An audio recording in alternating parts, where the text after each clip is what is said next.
Welcome back to Bulgaria and welcome back to Bdin Vidin in our Football Manager 24 Build a Nation save. Hello guys, welcome back again. Today's episode number 51, is the end of season review. Of course, last time you were here we were beaten on penalties in the round of 16 of the Champions League. A little bit of a different end of season review today, and that is because we are in the FIFA World Club Championship. So we're going to do some highlights of that as we go through. But one thing that I do want to start with is this. We are under bid from a tycoon, which could be absolutely huge for us.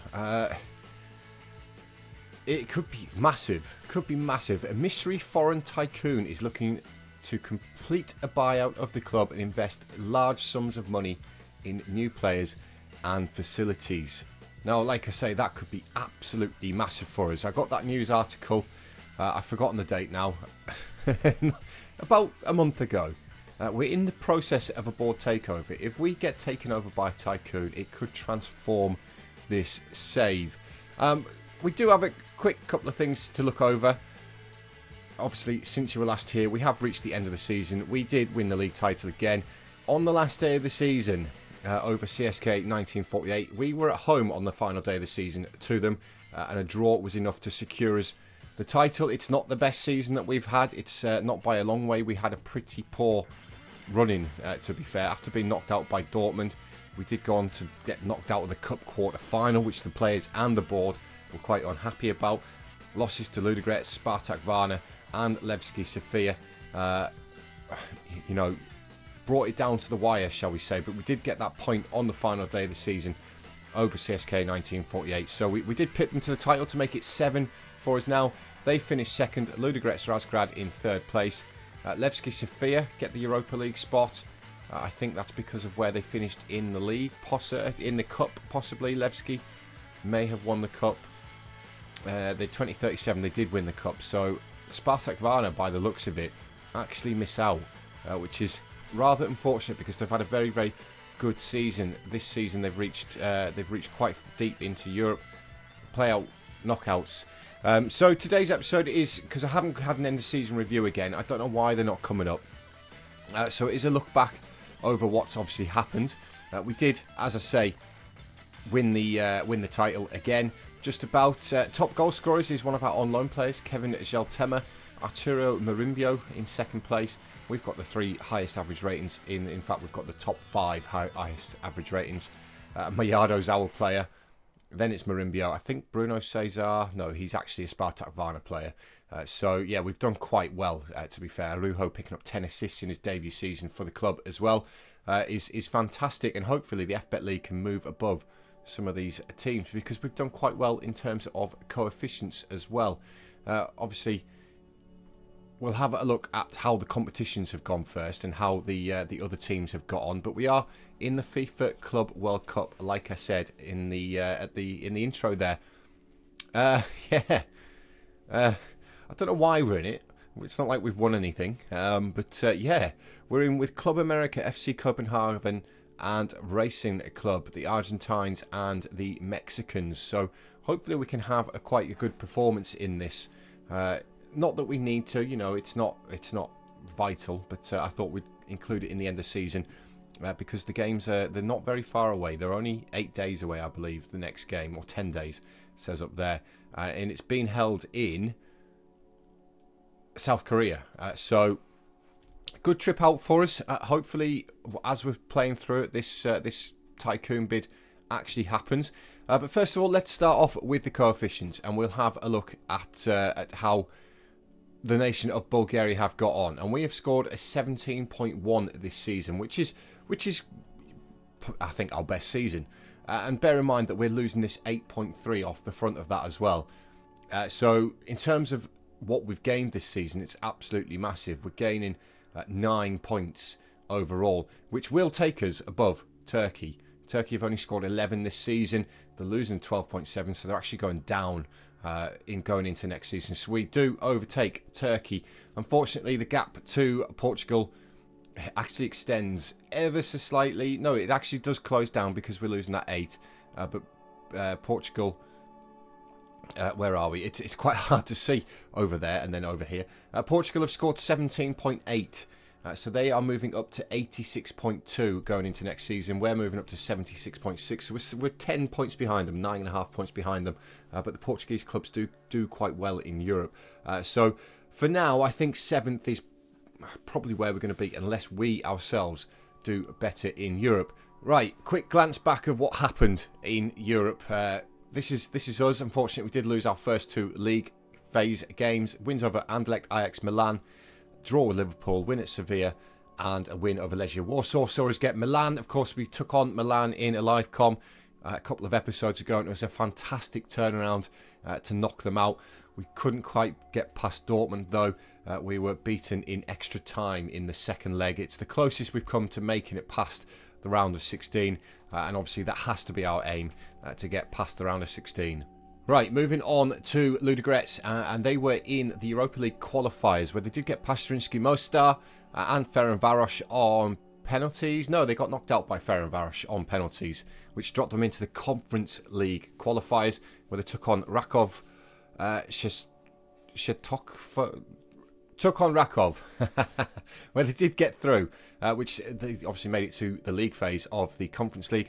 Wins against Malmo, Vaduz, Olympiacos, HJK, and Omonia. And then a draw against Sarajevo was an undefeated league phase for Ludogorets, which was absolutely fantastic. We did briefly look at where they actually finished. They knocked out Trabzonspor on penalties, which is big, obviously knocking out a Turkish side. Unfortunately, they were beaten over the 2 legs by OB in the quarter-finals. But it's OB, the Danish club, of course. Still a decent run, making it to the quarter-finals. Absolutely fine with that. Right, Spartak Varna, high flyers, Spartak Varna. We're in the Europa League playoffs where they did get past Trabzonspor. So again, that's a really good beating a Turkish side. Wins against CFR Cluj. Unfortunately, 3-0 defeat to Rangers. Beat Newcastle, that's a shock. But then defeats to Feyenoord, Sabotalo, a win over Antwerp, draw with Kiev, and a loss to Rennes. They did get them through to the knockout round, where unfortunately they were beaten in both legs by Wolfsburg. Botov Plovdiv were the other team who qualified for the Conference League. They were into the qualifiers. They got past Tobol Kostani quite comfortably on aggregate. Unfortunately, they couldn't get past the Dutch side, FC Twente. So a little bit poor from Botov's point of view. On to the big one, though. Last season's runners-up, CSK 1948, were unfortunately knocked out of the Champions League qualifiers by Molde. They got to the Europa League qualifiers, where again, unfortunately, they were knocked out by Rijeka. Conference League qualifiers then. Norrköping, nice, comfortable 4-2 victory on aggregate. They then they went into the league phase, 6-1 thumping of Midtjylland, a 1-1 draw with Universitatea Cluj. Apologies for these pronunciations. Win over Skendia,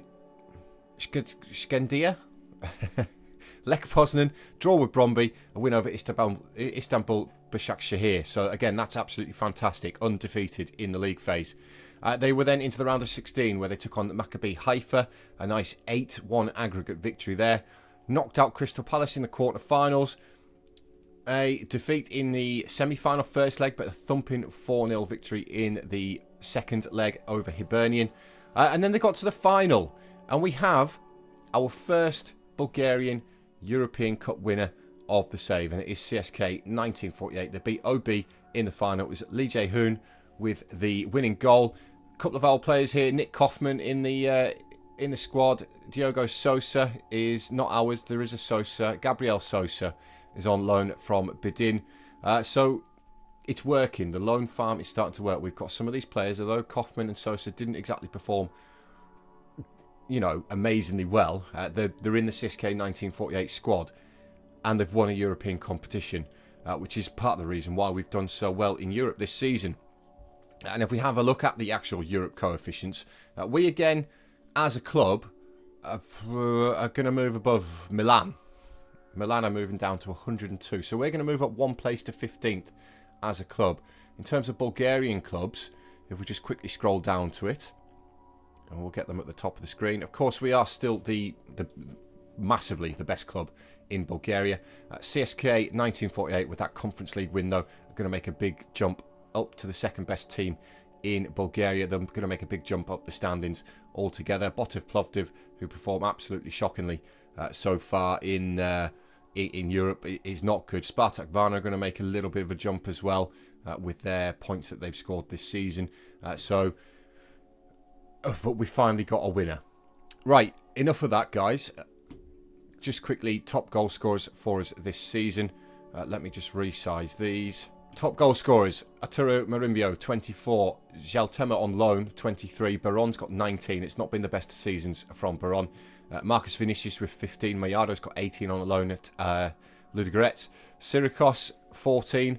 In terms of assists, it is Araujo, then Baba Campore and Lima with the top assists for us. So we've had a good season. It's not been the best season that we've had, but it is still a step in the right direction. We've finally won a European competition, which again is fantastic. So really, really good. Right, I'm going to, like I say, this is a little bit different, this one, with the FIFA World Club Championships. I'm going to click forward. I'm going to play through the league phase, the group phase, and we'll have a look at the highlights of what's gone on. And maybe by then the coefficients tables might have updated, and we'll have a proper look at them then. So I'll catch up with you guys again in just a minute. Just quickly, guys, for whatever reason, I've now got an end of season review. I don't know why it's come up now. We will have a look at it though. We'll very briefly have a look at it. Signing of the season, Araujo, to be expected. He's played very, very well. A+ there. Giatao was a mistake. I didn't actually mean to sign him. Well, I did mean to sign him, but I was meant to go straight back on loan. We've got Kenny Lund, who I signed from Djurgårdens for 2.8 million, is a promising centre-back. He did fracture... He had a hip injury, so he's been out for a couple of months, but he is possibly going to be a first-team centre-half going forward. Transfers out, obviously we did make some money. We made some money on Ariel, possibly some players who I should have kept hold of in terms of Ariel. Tonino Guerrero, we made 50 million off him. Avramovic as well, but obviously we need to bring the money in to make the team better, really. We've got a B- for the board in the FBet League. FIFA World Cup Championship hasn't happened yet. Euro Conference Champions League, a B again, round of 16. The Cup was very disappointing, knocked out at the quarterfinals. And of course, we did lose the Super Cup this season as well, so only the one trophy this season. Moments to remember was a 6-0 win away at home to Maritza. Match to remember was a 3-2 win over CSKA Sofia, where all 5 of the goals were scored by Bdin players. And Baron picks up the goal of the season for this season. Financially, club reputation stayed the same. There's no new sponsorship deals. But we did make slightly more in sponsorship, 2.43 million. Broadcast revenues up ever so slightly as well. Corporate and hospitality is effectively tripled. Competition prize money, a couple of million more than last season, but we are making nearly £50 million in competition prize money, which is great. Match day and commercial retail has gone up massively with the stadium being upgraded now, which is great. Giatao somehow sold the most shirts, so he's obviously commercially very, very successful. How we lined up, the best lineup of the season is Mashas has got in there ahead of Pap. He actually played 18 games for us in the end. Martican, Rengel, Tabian Barga. Of course, we are losing Rengel. Lima, Zawi, Araujo, Ali Marungu, Compaore, Baron and Marimbio. Now, like I've said for the last couple of episodes, if bids come in for Zawi and Ali Marungu, and we can get over £100 million for them each, I'll be moving them on, unfortunately, and looking to replace them. So accolades, Club Awards, Fans Player of the Season was Fernando Baron. Young Player of the Season, Arturo Marimbio. Signing of the Season, as we've already discussed, was Araujo. Goal of the Season, Baron. Top goal scorer, Marimbio, 24 goals. Araujo with 12 assists. Campaiori with 6 Player of the Matches and the highest average rating. And David Martican with 71 passes completed per 90 minute, which is great. Record breakers, new highest transfer fee paid and received. Davide Mione, 13.2 million. Possibly overpaid for him. He's not really going to be of the standard that we need him to be. He's only actually made 5 appearances for us, but we did recoup £15 million for Tonino Guerrero. He does have Bulgarian citizenship, and I think he's actually played for Bulgaria, although I could actually be wrong about that.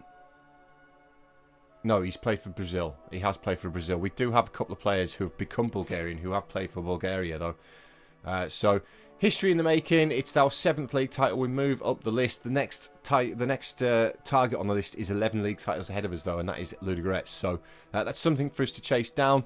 In terms of qualifiers for Europe this season, it is Bdin, CSK 1948, Ludogorets, Levski Sofia, and PRO, who actually beat Spartak Varna in the European playoff final. So Spartak Varna miss out, unfortunately. Right, guys, welcome back to the final part of today's episode.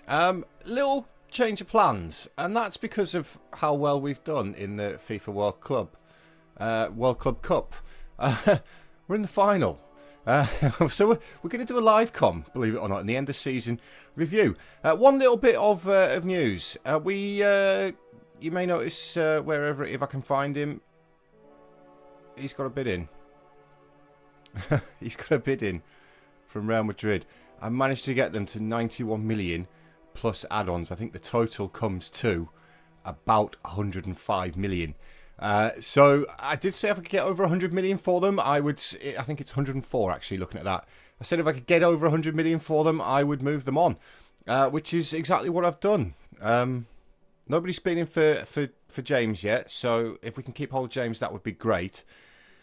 But £100 million, we could massively improve this defence, because you can see now that the defence is the real weakness in the squad. One other signing that we have made so far is Pau Munoz. You may remember him from a few years ago. Left us to go to Atletico Madrid. They've released him on a free. So we've signed him on a free as a impact sub. He's immediately going out on loan. He's going to Lokomotiv Sofia. So nice to see him back. That's pretty much it. Obviously, we're still at the end of the season, so we're going to do the transfers next season. For today, though, let's have a quick look back over the World Club Championship. And we started off away. Obviously, we're away. We're in Seoul. But Racing Club, Alberano and Fernando Baron. Fantastic 3-0 victory.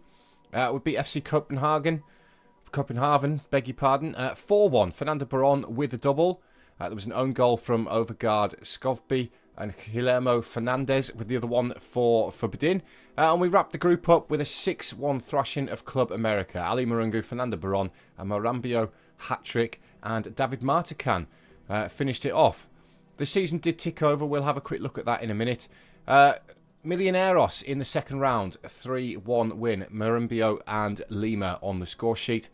Beat Bayern Munich on penalties. Both the goals for the 1-1 draw came in extra time. It was Moyabi Gowri and Valentin Torres with the goals. And then, most recently, we've absolutely battered PSG. James Ali Marungu, Arujo and Baba Campore in the semi-final. So, we're in the final against Man United. Of course, it's against Man United. Our nemesis. Played 5, lost 5 against Manchester United. But we are going to take it on. But I did say that we would quickly have a look at the coefficients. And we have moved up to 7th place. We're now on 76.6, but we're no longer chasing Portugal. We're chasing Germany. Germany are falling down the order. They're down to 6th place. As things stand, we're 9 points behind them. Going into next season, as things stand, though, we're going to be 6 points behind them. So can we overtake Germany, get up to 6th place, which of course we know that 6th place is an extra league phase slot in the Champions League. So it's 3 Champions League teams. Yeah, can we do it? Can we do it? Can we overtake Germany? That is going into next season, though. In terms of bidding, as I predicted, we did move up that 1 position. Obviously, we'll look to keep moving that up. But the league, unfortunately, has remained in 10th place. So, yeah, we'll have to see on. Anyway, this is probably a slightly longer episode than normal. So let us get into the FIFA Club World Cup final. And we'll go quickly over the lineup. It's Mashas in goal. He has started to play really, really well for us. I think he's going to be a good sign. Aquino, Mioni, and Mbaga. The defence is definitely the area that needs the work. Mioni, of course, our stupidly expensive signing from Club Brugge. Not really going to cut it. Mbaga, he's been a good servant to the club. He's been here for 7 years, 8 years now. So he does all right. Arujo's been a fantastic signing, by the way. I'm really pleased with how Arujo's turned out. He's wanted, though, unfortunately. Zoe, who is into that bid, he's going to hopefully help us lift the World Club Championship before he leaves. Lima, Also wanted by Real Madrid. So you can see the calibre of players we've got. Arnaud's going to get a start in midfield alongside Ali Marungu, and then Marambio up top alongside Marcus Vinicius for today, who we'll talk about Marcus next season. He is unhappy and he's also wanted, and if I can get a decent fee for him, we're probably not going to get that back for him. We'll talk about him next season though. Baron, in fact, you know what, we're going to go Baron and we're going to swap those two around.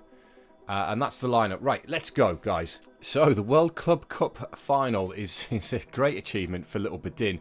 Araujo with the ball. Of course, we're yet to beat Manchester United. They are our bogey team, particularly, obviously, in Europe. But Aquino finds Lima. Lima with the ball. Feeds it inside to Arnaud, but it's well cut out by João Veloso. And now it's Duranville for Manchester United. It's a poor pass, though, and Aquino cuts it out. Zaoui gets the ball back at the second attempt. Lima looking to take it down the line past Duranville, but he can't quite get past him. And now it's Ahmed to Ribeira. Ribeira switches it over towards Lucas, to Ado. Jara into Ribeira. Duranville. Kosu. Good ball forward for João Veloso, who puts the ball in the back of the net. Was he offside? Hopefully. Hopefully. I can't deal with this constantly getting beaten by Manchester United. It is disallowed, thankfully. It's Man United with the ball again, though, on the left-hand side. Jarrett, it's now Ahmed, into Ado, loads of space. Cut out by Araujo, finds Marambio to Arnaud, into Ali Marungu. Good first-time pass to Lima, a little bit of green grass to run into. Jarrett does really, really well to get back to him, though, and pinch the ball off him. We couldn't capitalise on the numbers we had there, but Araujo's pinched it again. Gives it to Lima. Ball forward to Marambio. He's hit the post, it's off the goalkeeper and in. Rojas. Marambio with the strike off the post, off the back of the goalkeeper, and in the back of the net. Right, Manchester United again on the right-hand side. João Veloso, who has had the ball in the back of the net, of course, but it was offside. Now Eric gives it to Kaiskorn Utoparsium. Lima cuts the cross out, only as far as Jarrow with the header, but Marambio intercepts. Now Baron needs some support. That's poor from Baron and Ahmed. Now Eric. Kaiskorn bringing the ball forward. Comes back to Ado. Ado into Ribeira, who's got loads of room. Now Ado again. Jara to Eric. Kaiskorn. Come on, Man United. Do something or give us the ball. Now Lucas. We're pinning them back well, though. That's good. We forced them back to Rojas. It's cut out by Ali Marungu. Now Baron from range. Oh, my word. Fernando Baron with the quick thinking. Rojas off his line. 45-yard strike from Fernando Baron. Unreal, unreal. This is the pressure. The pressure's worked, and it's a poor pass from Rojas. Ali Marungu cuts it out, and the great finish on his left foot from Baron to make it 2-0 to Bdin. Right, Machas. I'm just going to say Macas. I know it's not Macas, but I don't know how it's pronounced with that little curly thing underneath the C. So I'm just going to say Macas, because I think Machash sounds not right. Anyway, Baron with the ball in. For Marambio, it's 3-0. We're going to get a VAR check, though. Is this the year? I know it's only the World Club Cup, but is this the year that we're finally... It's been awarded, it's 3-0. Is this the year that we're finally stepping up? We've beat PSG, we've beat Bayern Munich. We're now 3-0 up against Manchester United. And it's a really good worked goal, again. Obviously, disappointing to lose Zayu, but the fact that we're bringing in 100 million for him means that we can... bring some quality in, potentially, especially in defence. It's kind of like what Tottenham did with Gareth Bale, although they didn't really bring much quality in, did they, Tottenham? But it's that kind of transfer, really. Yes, he's one of our best players, but we picked him up for next to nothing. Marambio's in again. He makes it 4. Arturo Marambio, it makes it 4-0 to Bdin. Of course, we're going to get the VAR. And it's allowed, guys. Yeah, but over £100 million coming in through the door. Bad bit of news, though, guys, is that the Tycoon takeover didn't happen, unfortunately. Right, Araujo touches heavy, and João Veloso comes back, cuts it out. It's Kaiskorn to Eric. Into the midfield, and Jara. Nice touch to get away from Ali Marungu. Jara finds Dewey. Dewey with the effort from range. It's absolutely woeful. And we're Bdin actually cruising to a victory here against Man United. Rojas, Ado, Ahmed, Igor. Igor on the left-hand side comes forward the ball over halfway to Duranville. Back into Igor. Being allowed to travel the ball again. Zawi half cuts it out. They have got one back for Rosario Cosso. A little bit of a mix-up there. Zawi's tackle was a little bit poor. Obviously, he's probably got his Real Madrid shirt on underneath his Bdin shirt at the minute. But we don't mind that. It's 4-1, 20 minutes remaining. And let's not capitulate. Duranville with the corner towards Ahmed. It's Eric, actually, who's got on the end of it. And it's 4-2. We've got 12 minutes to try and hold on to this, guys. Ali Marungu with the throw and finds Arnaud. Ali Marungu again to Zawi. Can he leave us a present, you know, before he leaves? Mion to Aquino. Going the wrong way here, boys. Comes back. That's a shocking pass and Kosu's in. It's a great save from Makash. Thankfully, that was... What on earth was it Aquino who made that pass? Terrible pass. But into the final 10 minutes, Duranville with the corner. Headed clear by Ali Marungu. Only as far as Duranville. Can he redeliver? It doesn't matter because the highlights ended. And we are 5 minutes away from being champions of the world. Ali Marungu with the throw-in. Finds Albert Arnaud. Marungu again. Arnaud to Arujo. Marambio! What a strike from the Chilean. 5-2. FIFA Club World Cup champions, guys. Let that sink in. Bdin of the World Club champions. And we finally beaten Manchester United. That is fantastic. Absolutely fantastic. It's £4 million in the bank. It's not great financially. But reputation-wise, it could be absolutely massive for us. Anyway, guys, it's possibly been a longer episode than I intended. So I am going to end it here. Thank you very much for watching. Obviously, we'll be back. It's about a third of the way through the next season, isn't it, when we get our first Champions League game. We'll come back, we'll do that. Hopefully we can have a really, really good season this season, or next season. But yeah, thanks guys, and I'll see you next time.